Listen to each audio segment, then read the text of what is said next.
In today's fast-paced, digitally driven world, the role of technology in education has become increasingly crucial. The integration of technological tools and resources in the classroom has transformed traditional teaching and learning methods, offering a multitude of benefits that cater to the diverse needs of children. The Stour Academy Trust are pioneering the purposeful integration of technology in education, and along with an innovative pedagogical model, are transforming schools to better prepare our young people for life in the 21st century. Join us as we showcase how we are shaping a future-ready generation. Equal access to technology in education is essential for leveling the playing field, ensuring that every child, irrespective of their background, has the opportunity to acquire vital digital skills and knowledge. At the Stour Academy Trust, technology is readily accessible in every single year group, and once a child enters Key Stage 2, they each receive a personal device which they take with them throughout their primary school journey. I think the individual devices for Key Stage 2 have helped the children to become more independent learners. They can present their learning in different ways, and from one lesson you're going to get sometimes 30 different ways of that learning, which in an exercise book or on a piece of paper, that there's only really so many ways that you can have that learning presented, whereas on the iPad it's visual, audio, cartoons, drawings, it's everything. We believe that in order to provide our children with an education fit for the 21st century, teaching by direct instruction should only form a part of our children's learning experience. With the support of technology, we can give our teachers the tools to provide interactive teaching that is designed to engage children and encourage them to participate in their own learning. Minecraft itself, obviously, is a gaming platform. And gamification in the classroom is huge. We do it in Key Stage 1 quite a lot, where we do lots of learning through play, through that way, and we kind of lose that in Key Stage 2. But with Minecraft, it brings back that sense of gaming and competition, and sense of achievement with going for a goal, and you have a target to achieve in that sense. So it brings out that side of the children, which in today's day and age is very gaming focused, and technology focused, and online gaming and things like that. And I think that the engagement factor is there because it's a game. But what really works well with Minecraft is they forget their learning, but they don't forget the learning. But it was never forced. We don't force using Minecraft just for the sake of it. It has to have a purpose, it has to have relevance, and it has to have an impact with the outcome and what we want it to do. I have thought about that a few times. What would life be like without the digital tools? And I think the classroom would be less exciting. Moving back to it all being written and just in a book and cut and stick activities, it removes that collaboration, it removes the wow moments that they could have. A key feature of providing a modern education is to enable our teachers to deliver a truly personal learning experience for every child, where individual needs can be catered to, whilst maximising educational outcomes in diverse classrooms. Especially in the older year group, children using reading progress, it's allowing children to take control of their learning and not feel shame if they're maybe not where they're meant to be, but they've got their device, and they can sit in a quiet space and basically learn how to read. And it's individual again, so reading progress makes reading progress individual to that child. A teacher's not working with a whole group trying to get round to everyone, which obviously is still important, still has its place, but reading progress in particular, it's a one-on-one system with that child.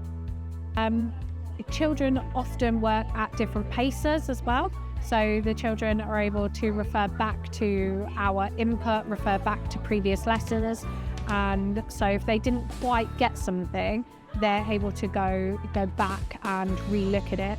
But if we also notice that they're not getting something, we can personalise that learning for them by creating audios or videos, which we then drop specifically into their page or into a page which we direct children to, so that we're able to address those misconceptions. And I know my first year of using OneNote, I had a child make about 3 years of progress in reading just from being able to refer back to previous knowledge.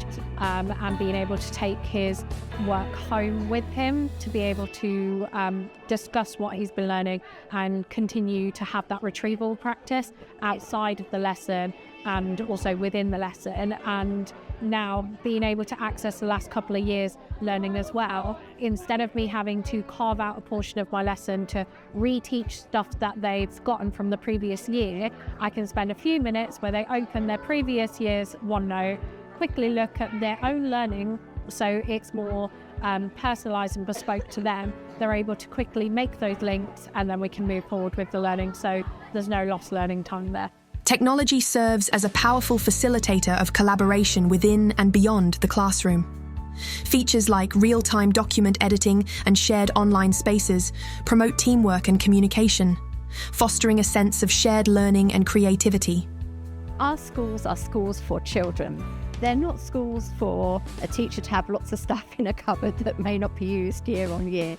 Every space is used to its maximum. So that means our learning environments can enable collaboration spaces where children can share their work or screen share to a TV screen the work that they've been doing, so they can all collaborate on the same piece together. They're spaces where there are nooks if children need a quieter space to work and concentrate. So we really have, throughout our whole of our school, really thought about flexible learning environments that really meet the needs of our children. And of course that looks different as you journey through our school. It looks different in our nursery through to reception, Key Stage 1 and right through to Key Stage 2. At the Stour Academy Trust, well-being is the cornerstone of each child's school journey, and we aim to ensure that every individual feels valued, supported, and equipped to thrive emotionally, socially, and academically. But in terms of some of the apps like Microsoft Reflect, it's a very personal thing for children. So for our Key Stage 1 children, obviously they're using it a bit more physically, but for Key Stage 2 children, where some of them don't necessarily want to talk about how they're feeling in front of the whole class, or for their friends to know how they're feeling, they can do their Reflect individually, privately, and then only them and their teacher knows, and at some point their teacher will come and talk to them. So by using Reflect, the teachers can use that data, and this is where Reflect really comes into its own. So the children can see if there's a child who's come in feeling a bit sad or upset, they can make sure that they check in with those children to find out why, so that we can enable them to recognise their emotions, to work through their emotions and end up in a happier place. It also enables us to track patterns as well with emotions. So for example, if a child is feeling tired every single Monday morning, it enables us to unpick that so that we can support children with their behaviours for learning so that they are ready for their day ahead. As a trust, we are committed to provide equitable learning opportunities to all children, regardless of their abilities, backgrounds, or experiences. Our classrooms are inclusive and recognise and value the diversity of children, and create a learning environment where all pupils feel supported, valued, and challenged. We use a variety of teaching methods and materials that cater to the diverse learning needs of children. This can include using visual aids, hands-on activities, and technology to help students understand and engage with the material. Where else could you possibly have a child who joins your school without being able to speak any English whatsoever, but at the touch of a button, they can understand the lesson, they can converse with their class teacher through the use of Translate? And where else could you have the experience that children can have the background to their text changed at the touch of a button, where they can have the size of the text changed to meet their needs? So in my class, I've got children who have fine motor issues, so often they will know something, but they won't be able to write it down as easily. So we allow them to use audios on their iPads. They can then talk into their iPads to explain their understanding, so we can assess them that way. Equally, they're able to type, or they're able to use the dictate function so that it can write for them. They're able to also make videos which go into their OneNote so that we can see them working collaboratively and their understanding of whatever we're learning that way. but equally they all do have pens so that they can write it if they want to.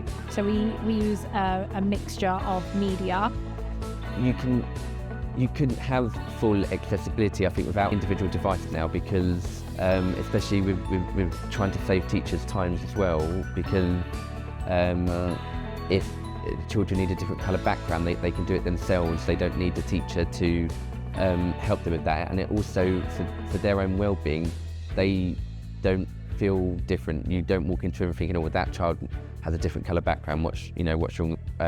What's happening there? But now they can do it themselves. It's a private, personalised learning experience with dictation software, translation of languages. The technology has enabled everyone to become a learner and a successful learner, which is obviously what we're striving for, which is amazing. Technology is not the end goal, but with its purposeful integration alongside an innovative pedagogical model, we can create a more equitable, engaging, and enlightened world for all learners to thrive in the 21st century. For more information about our vision for education, visit the Stour Academy Trust.org.uk.